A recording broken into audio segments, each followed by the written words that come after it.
Hi everyone, this is Radhika here again. I hope you all are doing well and staying safe. This video is going to be about 10 defense mechanisms which usually are used by a narcissistic person to kind of get around the emotions that they are feeling. And these are not limited to just narcissistic people, even normally unconscious people use them a lot of times. And by unconscious, I mean people who are just emotionally immature and who do not know how to handle their own emotions in in a good way, and which is most of us actually, because we are rarely taught emotional intelligence, and it's a life skill that you kind of learn throughout your life. But yeah, defense mechanisms are when you are trying your hardest to not feel something. So you are feeling something, but you are trying extremely hard to push that feeling down or to not feel it and to not let it register in your being. So these are called as defense mechanisms. So you're defending yourself or your being or your ego against this feeling, and the feeling can be insecurity, feeling less than someone, feeling not enough, feeling like, okay, I made a mistake, feeling shame, feeling guilt, feeling any kind of feeling that you don't want to feel, basically. So that is these techniques are called as defense mechanisms. And if you observe narcissistic people, they often process their emotions using these defense mechanisms instead of actually looking at the feeling and trying to solve it. So these are not coping mechanisms, because in coping mechanism you are aware of the feeling and you just know that I cannot handle it right now, and so you're trying to cope with it. But in defense mechanism, there is an actual denial of the feeling. So if, say, I'm feeling extremely insecure doing this video, the mind process would be like, no, I'm extremely confident, I always feel confident, I can't feel insecure, something like that. So it will immediately trigger a mind response which is not letting me feel this feeling that is actually happening in my system. So that's called as a defense mechanism, where I'm actually trying to diminish the feeling or trying to minimize the feeling that I'm feeling inside myself. So those are called as defense mechanisms. So it's not good to be always in the defense mechanism mode. The coping mechanism mode is also not ideal, but it's okay, because in that you have a conscious awareness that you are feeling a certain feeling, but you are just not able to cope with it or during that time. So yeah, so let's go into the 10 defense mechanism. And if most of you have been with narcissistic people, so I'm sure you will recognize these.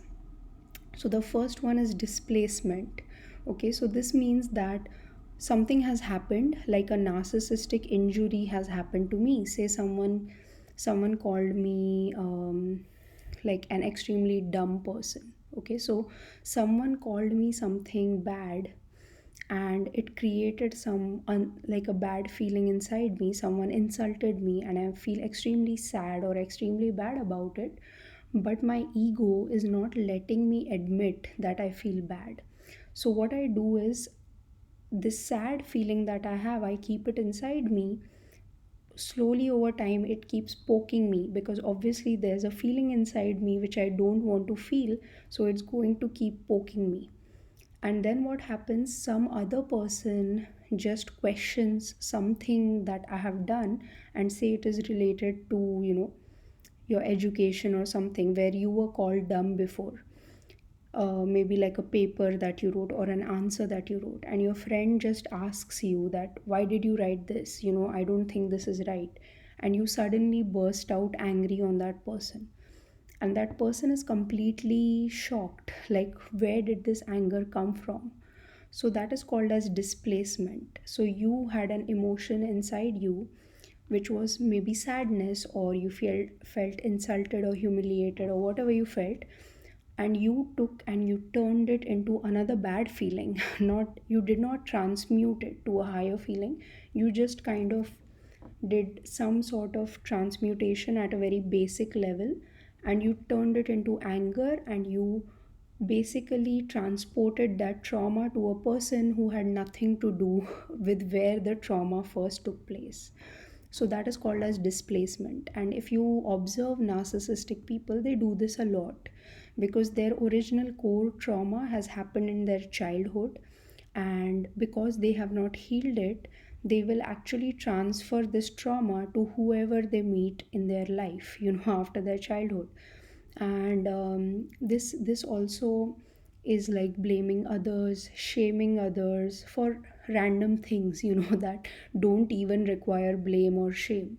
So all of that falls under displacement. Then the second one is gaslighting or lying, in simple terms. So, say someone did something really, like you had an argument with someone, and someone took opinion A and you took opinion B, and in 2 days you realize that okay, opinion B was the correct one, like you were the correct person. And when you go back to that person who gaslights and you tell them that, see, my what I said was correct, they might go back and say that they always chose option B, or they would completely deny choosing option A. So it's like manipulating the data around what happened, just to not admit them being wrong, or just to not admit them going into this mode of introspection where they have to realize that I can be wrong sometimes. So that is gaslighting. It's also like a deliberate manipulation of information to make the other person doubt themselves. So that is in extreme narcissistic cases where people do that. But in the like juvenile case, people just, they just lie, or they just pretend to forget, like, oh, I forgot that ever happened, kind of a thing. So it's an unconscious behavior in which the ego is not letting the person admit to them being wrong in something. And to a normal person, it's a very easy thing to say, right? That okay, I misunderstood, or I did not realize it was this way. But to a narcissistic person, to put their ego at a place where they can admit being wrong is for them, it's a very very hard thing to do. So most of the time they don't do it. Then the third one is also a narcissist favorite, which is projection. So projection is usually when a narcissistic person is doing all sorts of nasty things because they are feeling all sorts of nasty feelings inside of them, and then they turn around and blame another person for doing those things. So, say a narcissistic person in a family is always lying, making up stories, making up glorified events, and say a child in the family says that no, that's not what happened, because children are often pretty authentic and a lot of them will say what is the true thing. So, this narcissistic person might take this as a narcissistic injury, and then they make sure that later on, when the child is least expecting it, they blame the child about lying about something, and they make it a point to show to the entire family that this particular child lied about so and so. So it's like a revenge kind of a strategy, but they do project a lot. So whatever they are feeling, they feel like it's not them, but everyone else is doing it. This also applies to narcissistic people who are extremely paranoid because they are always plotting and planning against other people. That's the way their brain works. They feel that everyone is also plotting and planning against them, and it's almost like a reflection of their inside to the outside. And that's how they start seeing the world then, with all of their mixed up internal glasses. They see the world as a very unsafe and morphed kind of a place. So that's the third one, that's projection. Now, the fourth one is usually done uh, maybe by narcissists, but it's it's mostly done by people who are emotionally unavailable. So mostly people who live around the narcissistic people use this defense mechanism a lot, and they have to for a certain, to a certain degree, they really have to use this defense mechanism. And this one is rationalization and intellectualization. So, say a person who's living near the narcissistic person is obviously not going to be in very high vibration. They are not going to be in the best of emotions all the time because they are living with a narcissistic person. So, a lot of times, what people do is they justify such behavior logically. So logically, they will give themselves a reason to be in that situation, and which is okay because sometimes defense mechanisms also work as coping mechanisms, but they are good only when used up to a degree. And so a codependent person can sometimes turn into a flying monkey if they do over rationalization or over intellectualization. So, at first, maybe they do feel something is off with the narcissistic person, but if they overly rationalize and intellectualize, then they might start feeling that the narcissistic person is actually right, in what they are doing. So, an example of this is like, say, there's a wife who is not working and she has a husband who's narcissistic and who does not treat her the way she should be treated, with respect, with dignity. But say he's the one who earns the money, and she overly intellectualizes or rationalizes this situation as being okay, because she feels like, oh, I am not good enough to earn money, or I'm not as intelligent as he's the one who earns the money. And so she will over time kind of start putting herself down compared to this narcissistic person, and she will actually buy in to that over intellectualization or over rationalization. So it also makes a person emotionally unavailable when you are only rationalizing everything that you have, because we as human beings, we have a logical mind, but we also have feelings. And to live a good life, the logical mind and the feelings have to go hand in hand. If they don't, that results in overthinking, anxious feelings, like a brain that doesn't shut off.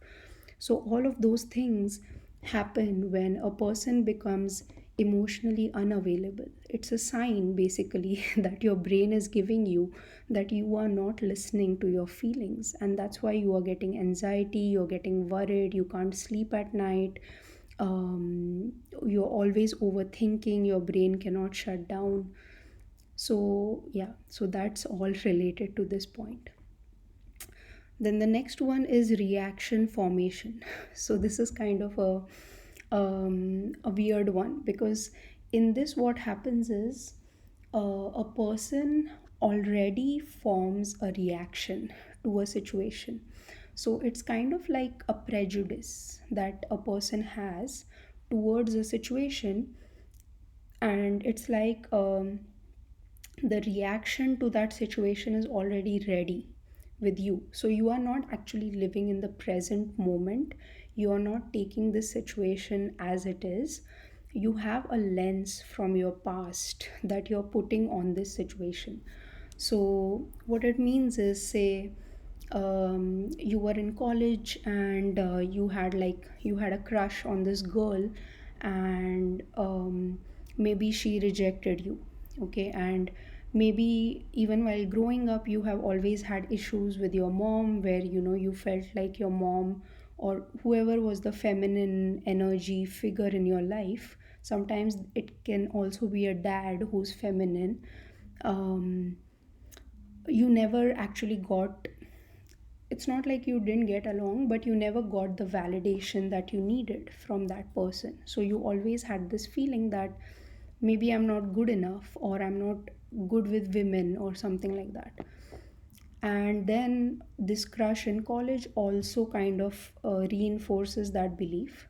So say now, the next time you have, like, say you go to, you pass, you know, graduate from college and you go to office, and you meet this girl, and you develop a crush on her.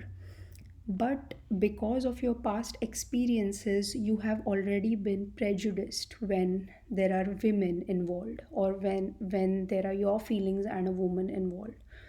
So what you do is, to protect your heart, or to protect yourself from these emotions that you think might happen again, you actually have a reaction which is already formed in your mind. So you will say like things like, I hate all women, or I don't trust any woman, or like, all women are dumb. I don't know why they work in office. They don't know how to do things, or something like that. So you have this reaction which is already formed within your body, within your emotional body, and you will always use this without actually giving the other person a chance. So you are not even seeing this woman for who she is. You already have a reaction formed in your mind, and now you play your life according to that reaction. So it's kind of like a prejudice, but it's called reaction formation. Then the next one is regression. Okay, so this kind of refers to when a person is faced with a certain situation, and they start acting in an extremely childish way. So the emotions that are happening, they trigger a part of the person's brain which takes them back to a childhood trauma. And you might see them like cry or get extremely emotional, like how people with bipolar disorder get. And you will not understand the reaction that you are getting, because you will feel like whatever happened in that moment was a small thing. So the reaction will be extremely out of proportion to the thing that happened. And all the people would be wondering that why this extreme reaction to this situation.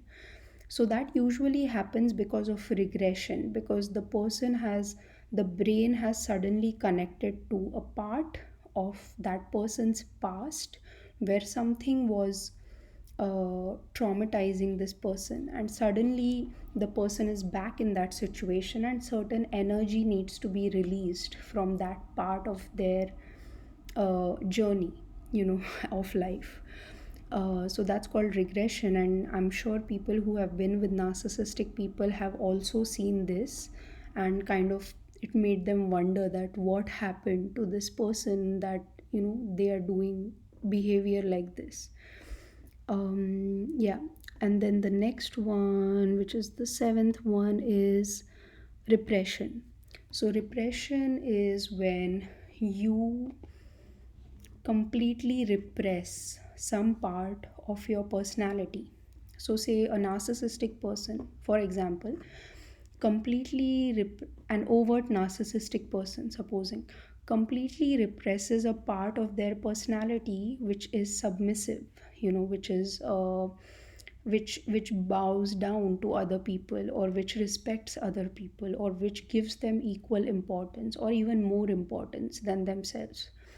So what happens is, because they have completely repressed this part of themselves, um, that's their way of dealing with a situation. So say a situation comes where this person has to admit that they were wrong.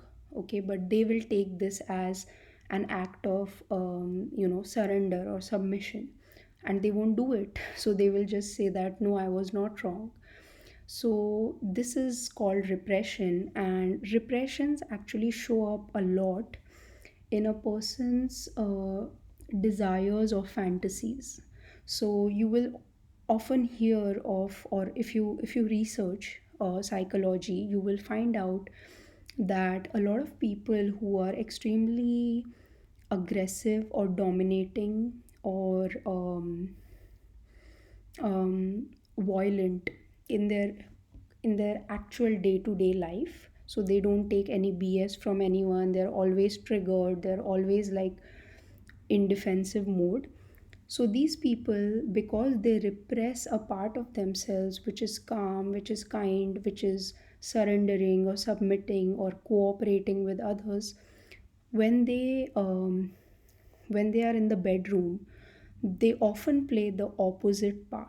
So they would actually want to be dominated when they are like, so all of these repressions, they show up as fantasies or situations you want to be in but you're confused about it. And all of that happens because this person is actively suppressing a part of their being because of some reason. Maybe they were in their childhood, they were taught you always have to fight, you always have to be number one, or whatever is their story. Everyone has a different story. So that is called as repression. And that is how repressions get released. They get released in dreams, they get released in fantasies, they get released in um, like kinks and fetishes and something that you like, and there's always a symbolism behind it. So you can learn about this more in shadow work and things like that. Then the next thing is sublimation. Okay, so sublimation is it's kind of like rationalization, where a person kind of sees a bigger picture and forgives, or sees a bigger picture and justifies the action. So for example, I will tell you an example of sublimation. So say there's a narcissistic person, okay, and they are extremely cruel to people around them. Okay, say they have like a maid at home or someone like that, someone who's lower in the hierarchy than them. And they are extremely rude with this person on a certain day because this person like committed some mistake or something like that, and this person completely destroys their self esteem over this one thing.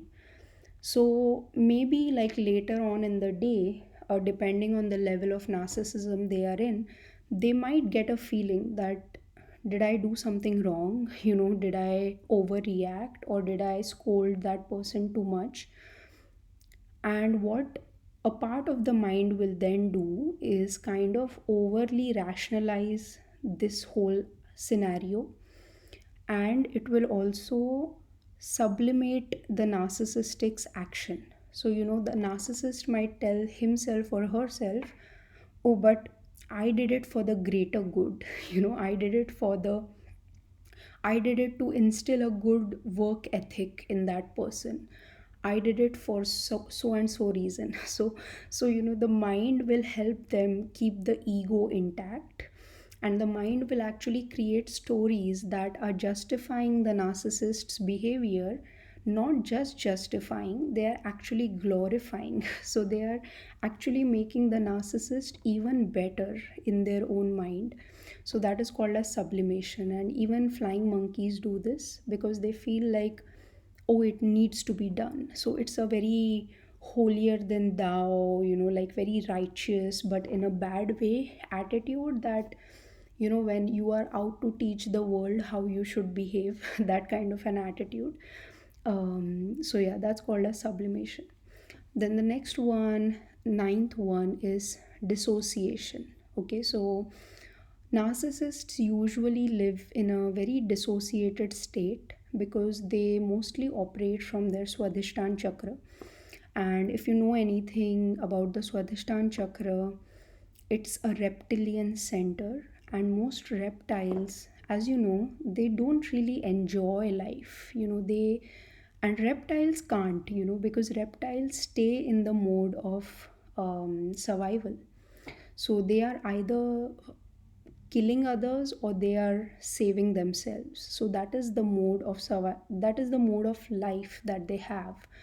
And they don't have many feelings, so you can have an alligator or a lizard as a pet, but they are not going to they are not going to generate or have any feelings for you.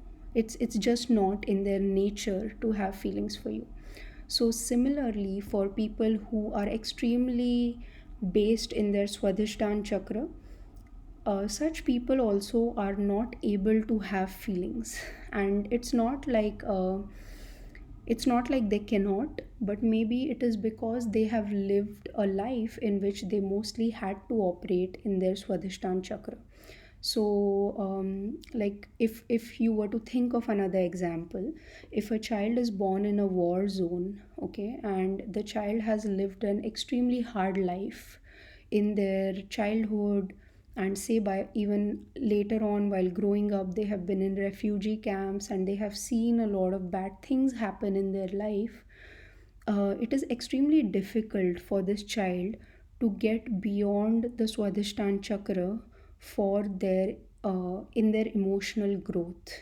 So sometimes it's also like a person is a victim of circumstance. So they cannot actually they cannot evolve beyond a certain level. But also in a narcissistic case, depending on the childhood injury that they endured, they could remain for their entire life in the Swadhisthana center. And it's life in this center is extremely difficult, because this person is never satisfied with life, never. Always life is disappointing this person. And also, like, this person is um, completely unable to see beauty in anything, in anyone or anything. Sorry, I don't know what happened. My throat chakra is getting blocked on the Swadhisthana chakra. So yeah, so life is extremely difficult. And what they do then is that they kind of dissociate with the surroundings, and they go into their own cocoon or their own like bubble, and they are pretty detached from reality. So you will see this in many narcissistic people's behavior, where they feel that they are extremely liked by people, or they feel like people love them, or they are extremely generous. And they will attach all these good tags to themselves. But if you look around them, no one thinks that. And this person is still living in this bubble that they have created. So that is called as disassociation, where you completely disassociate with the reality, and you kind of start living in this shell of your own making. And yeah. And then the last one, 10th one, is compensation. Okay, so compensation is when, if a narcissistic person is feeling um, say there is something that made them feel small. Okay, so like something really small, like there was like a party, and four women got invited to help decorate, but this one lady did not, who's a narcissistic lady. So suddenly she'll start feeling like, why wasn't I invited? And I do so much for other people, but what about them? They never think about me, and they never call me, and this and that. And the whole story will start in that person's brain again, that I am so important, and how dare they not call me, and why was I not included, etc., etc. So this whole thing begins. So what this narcissistic lady will do is, when she goes to this party that she was not called to decorate for, she will play up her strengths extremely. So she will boast a lot about maybe some other things in her life. So maybe she'll say, oh, this painting I had won this award or something like that. So, it's compensation because she's actually feeling low. She's actually feeling like, why wasn't I invited? But instead of saying to the lady who's hosting the party that, hey, I could have come and I would have loved to decorate with you guys, instead of saying that, her ego is blocking it, and her ego is blocking her from being vulnerable. And instead of showing vulnerability, what she does is she puts this extreme tower on which she will place herself, so she is going to place herself on a high horse, and then from the high horse she's going to look down at the other people, that I won this, I won that, and do all those kind of things. So that is called as compensation.